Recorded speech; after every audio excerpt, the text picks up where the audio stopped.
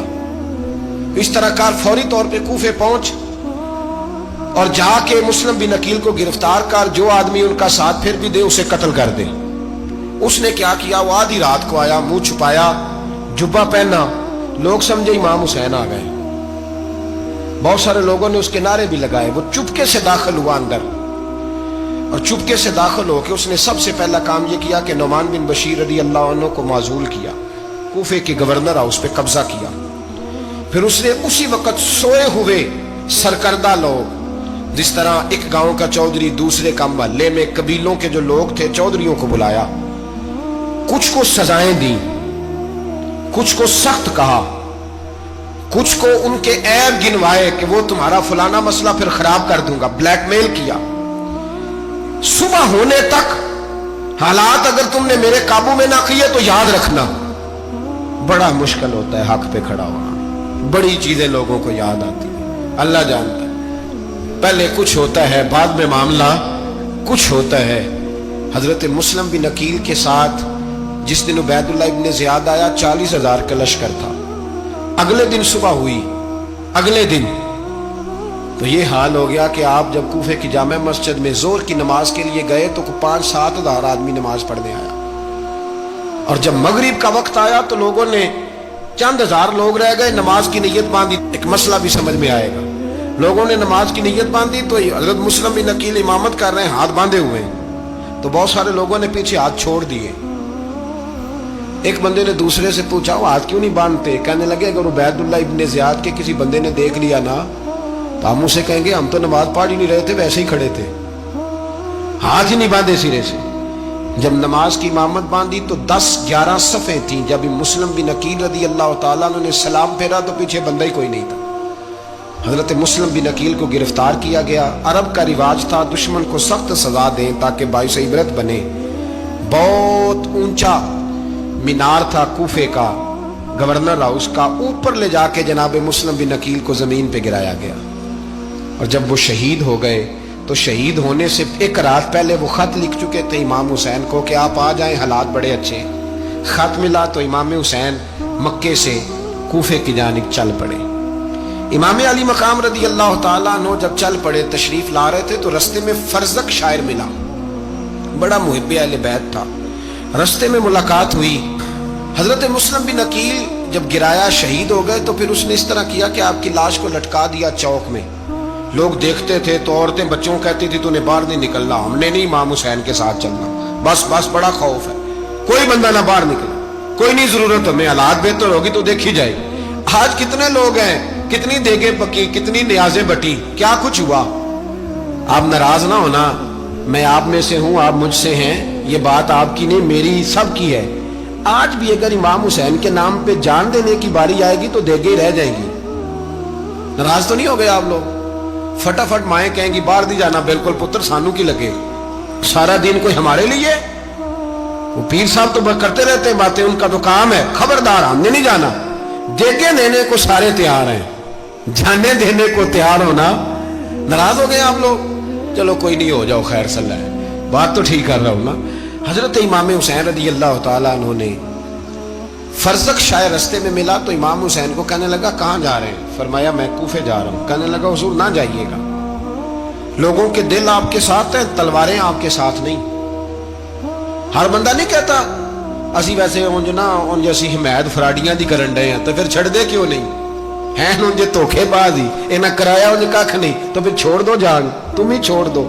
یہ بندہ بات صحیح کر رہا ہے، بندہ ویسے یہ بات صحیح کر رہا ہے پر اجے حالات نہیں ٹھیک ہے، دے والے بندے ٹھیک نہیں، پر کیا تماشا ہے، کب تک ایسا رہے گا کہ کب تک یہ بات چلے؟ سیدنا امام حسین رضی اللہ تعالیٰ عنہ کو آ کے کہا حضور وہ سارے کوفے والے مانتے ہیں کہ بات حسین کی ٹھیک ہے لیکن آپ کی سپورٹ نہیں کریں گے۔ اور اگلی بات فرزق نے یہ کی کہ حضور میں حضرت مسلم بن عقیل کی لاش کو لٹکی ہوئی دیکھ کے آیا ہوں کوفے کے چوک میں، بڑا ہی خوبصورت فکرہ ہے امام حسین کا۔ فرمانے لگے میرا بھائی لٹکا ہوا تھا، کہیں کسی کے آگے جھکا تو نہیں تھا؟ لٹکا ہی تھا نا، کہیں جھکا تو نہیں کسی کے آگے؟ کہا حضور نہیں۔ تو آپ فرمانے لگے اگر مسلم بن عقیل لٹک گیا تو حسین بھی لٹک جائے گا، لیکن جھکے گا۔ حضرت امام حسین تشریف لائے، بچوں سمیت آئے، حر بن یزید ایک شخص تھا، حر بن یزید، حر بن یزید نام یاد رکھنا۔ حر بن یزید ایک مختصر سا لشکر لے کے اس نے امام حسین کو ایک جگہ پہ روکا، پھر دوسری جگہ پہ روکا، بالآخر تیسری جگہ پہ روکا تو امام حسین نے فرمایا جگہ کون سی ہے؟ کہا حضور کرب و بلا۔ فرمایا بس یہی خیمے لگا دو، یہی۔ حضرت سیدہ زینب نے پوچھا امام حسین سے کہ سارے زمانے نے روکا ہے، ٹھیک ہے آپ حق پہ ہیں، یہ بھی سب نے کہا ہے آپ حق پہ ہیں، پر روکا بھی سب نے، آپ روکے کیوں نہیں؟ تو ابن کثیر اور ابن اسیر لکھتے ہیں کہ امام حسین رو پڑے، کہنے لگے بہن میں رک جاتا پر میں نے رات کو نانا مصطفیٰ کو خواب میں دیکھا ہے۔ تو حضور نے فرمایا حسین اگر آج یہ رواج پڑ گیا نا یزید جیسے لوگوں کا تو قیامت تک پڑا رہے گا، پھر لوگ کہیں گے کوئی نکلا نہیں تھا تو ہمیں بھی نکلنا، پھر لوگ ظالموں کے سامنے گردنیں جھکانے کے عادی ہو جائے۔ میں کہتا رہتا ہوں، کہہ رہا ہوں، کربلا کی جنگ کفر اسلام کی جنگ نہیں، کفر اسلام کی جنگ نہیں کربلا کی، کیونکہ یزید تو بڑا پکا نمازی تھا، خطبہ دیتا تھا۔ وہ تو جب امام حسین رضی اللہ تعالیٰ عنہ نے کربلا کے میدان میں جمعے کا دن تھا تو یزید کے سامنے کو بات کرنی شروع کی عمر بن سعد کے سامنے، تو عمر بن سعد کہنے لگا حسین زیادہ باتیں نہ کر، ہمارا جمعہ لیٹ ہو رہا ہے، جنگ کے لیے تیار ہو، فٹافٹ آ، اہل بیت نبوت کو قتل کریں گے اور قتل کے بعد پھر نماز پڑھیں گے اور پھر کہیں گے اللہم صلی علی محمد وعلی آل محمد، اسی نماز میں پھر درود بھی پڑھیں گے۔ یہ کیسا مرتبہ ہے، کیسا انداز ہے، دوستی قاتل سے بھی مقتول سے یارانہ بھی۔